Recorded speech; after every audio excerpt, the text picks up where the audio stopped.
Hi, and welcome to TXDZNY.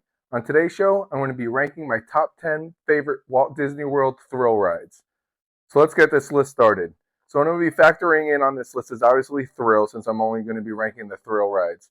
But also I think is real important on a really good thrill ride, or any ride really at Walt Disney World or any theme park, is having really good theming. I'm telling a good story. I really dislike like roller coasters that you go on there. It doesn't have a lot of theming, or it is okay theming, but it's like a 30-second ride and you're done. I like it when it kind of tells you a little bit of a story and all that. So I'm going to be taking some of that into consideration as well, not just how the actual track is, but how the theming and the storytelling is. Um, I will say that I don't have Splash Mountain on this list, which would for sure be in my top 10. I absolutely love that ride.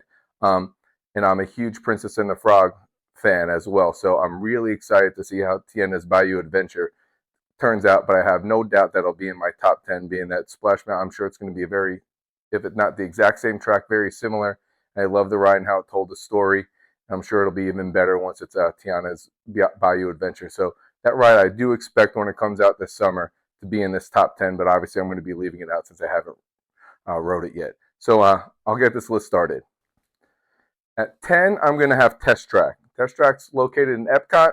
Um, it's the fastest ride at Disney World, actually. But a lot of the theming with it just falls a little bit short for me. That's why I have it in 10. Obviously, all these rides I like since they're in my top 10, and I absolutely love thrill rides. But the theming of it kind of falls short for me, Disney related. It's sponsored by Chevy. They're actually reimagining it here very shortly, and I'm going to be doing some changes to it. It is really cool. You get to design your own cars and stuff. They do offer single rider and all that stuff, but it doesn't have a ton of thrill to it. It just really goes fast, is all it really has.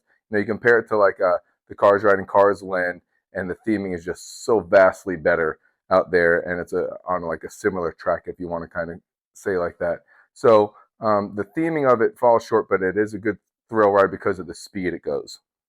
At number 9, I'm going to have Big Thunder Mountain. I love Big Thunder Mountain's theming.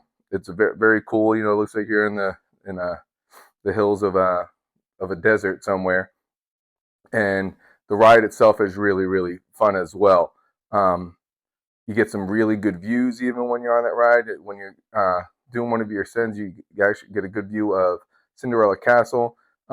It's just not overly thrilling, so that's why I have it at 9. It's very similar to like a Seven Dwarfs Mine Train, where it's technically a roller coaster, but it's not exactly going to big time thrill you. So that's why I have it at 9, because the theming is great, but the actual ride isn't anything that's crazy thrilling for me.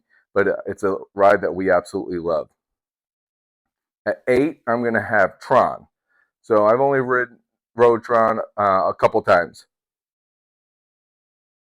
I'll say what Tron is very similar to like Test Track, is that the ride is great. I love Tron, the ride itself, especially if you can get first row on that ride and at night. That's the way to do it. Even if you got to wait a couple more, turns to request the front row, try to ride it at night if you can. It's well worth it.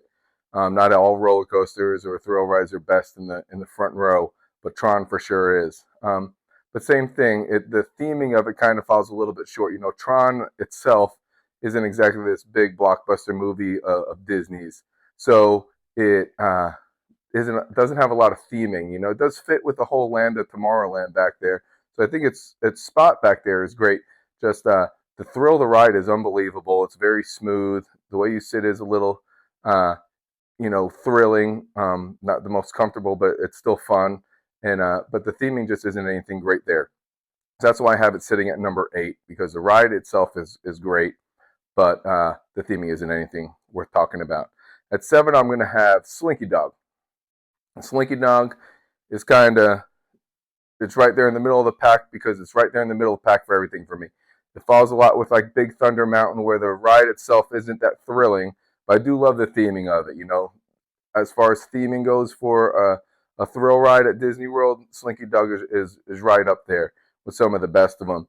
It's not anything crazy where it's going to wow you with how fast it's going to go or anything like that. It's a very smooth roller coaster. Once again, has some of the best views when you're sitting there going over those little humps that they have. Uh, Admire that beautiful view you have of like Tower of Terror and stuff while you're doing that, especially if you catch it at sunset or even at night, having a cool little vantage point. But to have all the little decor and the theming around that ride is unbelievable. Um, it's a very, very fun ride. It's one of my kids' favorites. Both of them absolutely love Slinky Dog. So Slinky Dog's right there at number 7 for me because it's got great theming, but the thrill falls a little bit short for me. Uh, at 6, I'm going to have Rock and Roller Coaster. Rock and Roller Coaster, I absolutely love as a ride. I love how it goes, 0 to top speed so fast. Being indoors, it's one of the only rides at Disney World that does that you do a flip. You kind of don't even notice while you're in there because it's in the dark. So the roller coaster itself is one of the most thrilling ones there at Disney World. I don't even want to say the theming isn't good there because being a kid born in the 80s, I know Aerosmith very well, and I like Aerosmith, but it loses its like Disney feel to me because what does Aerosmith technically have anything to do with it with Disney World? It's kind of where it falls short for me. They are doing maintenance on the ride right now. I mean, there's no big plans right now to retheme it, but I would like to see that ride rethemed one day to something Disney related, not Aerosmith related. Keep the ride track pretty much the exact same, but maybe make it more Disney related. I've always kind of thrown on my TXDZNY page the idea of maybe making it like Powerline themed with Max. I think that would go pretty good with the whole entire vibe of how it's still musical and could take you through things. But the ride itself is unbelievable. I absolutely love the thrill of Rock and Roller Coaster. Just the Aerosmith theming inside Disney World just kind of doesn't make sense so much to me. So that's why I have it sitting at number 6. If it was just based on track, it'd be in my top 3. So that's why it sits at number 6. At number 5, I'm going to have Soarin'. And Soarin' is just a classic for me. I mean, not that it's been around for forever, but it has been around for a while. It's just one of those really good rides. It's hard to even call it a thrill ride because there's nothing crazy thrilling about it, but it is something that has a height requirement of 40 inches, so you do have to hit that height requirement for it. They go back and forth whether they do Soarin' Around the World or Soarin' over California. I believe they just switched it this last week to going back to Soarin' Around the World, which it happens to. I do love the classicness of the California, but I do like Soarin' Around the World actually more. I was very iffy when they were changing that over way back when. But it is a incredible ride, from the scents to just the views that you get. It's just a very fun ride, even for kids. They're not going to be scared of it if you explain to them what's going to happen first, how they're going to be lifted up into the air and everything. It's not going to have any drops or anything.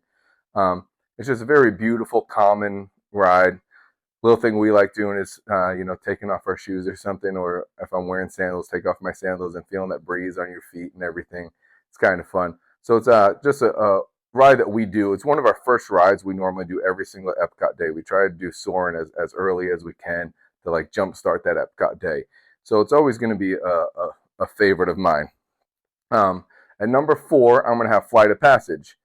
So obviously those two rides, Soarin' and Flight of Passage, are kind of similar,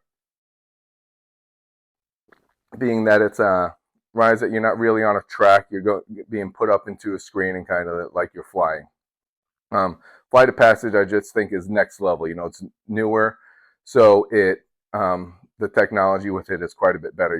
The way you're sitting on it, the way it feels like you're actually on a Banshee, feeling it breathe. Wearing the 3D glasses where it looks, like things are coming at you. Just the ride is kind of next level when it comes to above Soarin'. And it's just an incredible ride. I think the biggest drawback of Flight of Passage is that how long the lines are always for it, because there's not a lot of rides at Animal Kingdom. If there was more rides there, I think it'd be even a bigger hit. People would like it even more because they'd be able to ride it more. But Flight of Passage is one of my favorites. I think it's my wife's actually like second favorite ride. So she absolutely loves it.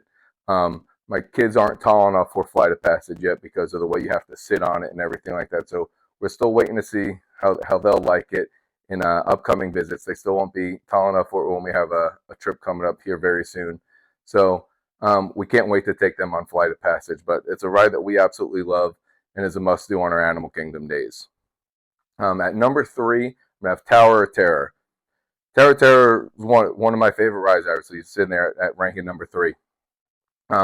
This has a lot to do with its theming. Theming of the whole entire land, from everything from what looks like the hotel lobby, telling you the story, going through a little pre-show. Everything about it is telling a really, really good story. It's technically not really Disney related at all, but it tells an incredible story to kind of get you into the mood of like you actually believe that you're, in a Twilight Zone and everything like that. And obviously the thrill of pretty much free falling and being pulled up. Once again, the beautiful views while you're on that ride. It's just very thrilling and really fun. Oddly enough, my daughter is she absolutely loves the ride. Surprisingly, she had one time where she said it kind of scared her, but she's probably been on the ride about 4 or 5 times and has liked it all the times. And when we're going here soon, she's pumped up for it. My son was tall enough for it for our last trip, and but he said he didn't want to go, so we never forced him to go on rides that they didn't want to. But he says he wants to go for this next trip, so we'll see how that goes, and I'll give you guys an update on if he actually did it or not and how his thoughts were on it. But for us, it's always a must do. We absolutely love Tower of Terror. It's one of our favorite rides. Number 2 is going to be Expedition Everest.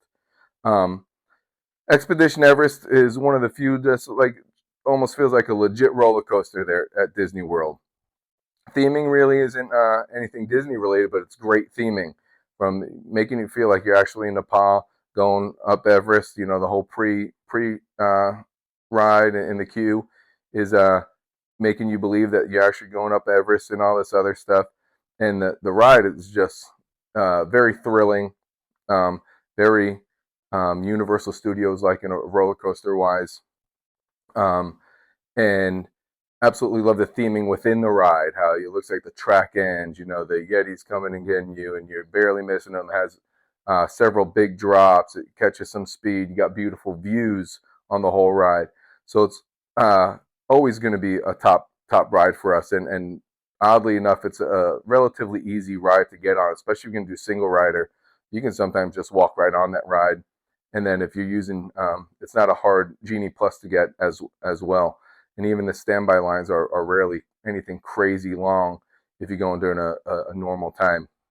So it makes it a very easy ride to access if you're trying to do it when there's not a lot of rides at Animal Kingdom. To be able to do Everest and Flight of Passage, your 2 main rides, are great ways to do your Animal Kingdom days. But Expedition Everest is a favorite of mine. So this leads to number 1, and I'm sure a lot of you guys can guess what it is, and that's going to be Guardians of the Galaxy Cosmic Rewind. Absolutely love this ride. I rode it when it was pretty much brand new, and I can't tell you how many times I've rode it since. I absolutely love it. Doesn't make a difference what song I get. In all honesty, I know a lot of people, I want this, I want that. I don't care what song I get. I'm going to enjoy the ride no matter what. It's, Disney's pretty much newish ride besides Tron, but I feel like the level that they took it up a notch with Guardians of the Galaxy is higher than they did with Tron. But it's just an incredible ride, from being in the dark going backwards, how the whole what looks like a spaceship is moving while you're in there. It's one of the few rides that you got to beware when you're in there. If you do get a little motion sickness, that you might be a little prone to it. So keep that in mind. But the theming of it's incredible. If you've watched Guardians of the Galaxy, it tells a great story from the pre-show and make it look like you're going through, space and everything like that. It's just a beautiful ride, and that's why it sits at number 1 for me. What I do want to talk about at the end of all this is how, a lot of people don't like going to Disney World and prefer Universal Studios because of the thrill rides, which it's hard to disagree that Universal has better thrill rides. But that's the thing. Like for me, who has 2 little kids, I have yet to take them to Universal Studios because it's so thrill ride based there. Where Disney has a good mixture of it. And if you've actually paid attention to how Disney's done a lot of their new rides recently, they are, I think, catching on to that. Hey, they need to start putting some thrill rides. Look at their last, several rides that they've put in, being Guardians of the Galaxy, Tron, a lot of these roller coaster type rides. Um, so they seem to be listening to the public when people say they want more thrill rides and not just you know if you want to call it kid rides out there. So I do expect if Disney is expanding anytime in the near future that it will continue to have thrill rides. I'll wrap this up by saying that I love all thrill rides at Disney World. I pretty much I left several off of this one, like Space Mountain, Seven Dwarfs Mine Train, um, Rise of the Resistance, several other ones. I'm just throwing a few off the top of my head, and I go on those as well when I go. They just miss my top 10 for different reasons. Just to throw some, Rise of Resistance doesn't really have a lot of thrill to me. I love the storytelling of it, but it's not very thrilling to me. So that's why I left that right off. Space Mountain I left off just because being 6 foot, it kind of jerks me around. I feel like my head's going to be taken off all the time, and I still go on it. I've ridden it when the lights were on and know that I'm not even close to it, but it's still, that's why I missed my top 10. So I will be doing a video here soon when I come back from my trip that I'll be doing my top 10 rides that aren't thrill rides. They're going to be more kid based where there is no height requirements for it. And so you guys traveling with kids will have a little bit of an insight on how those rides are. So thank you for listening to my top 10 favorite thrill rides. And please like and subscribe. And thank you for listening. Bye.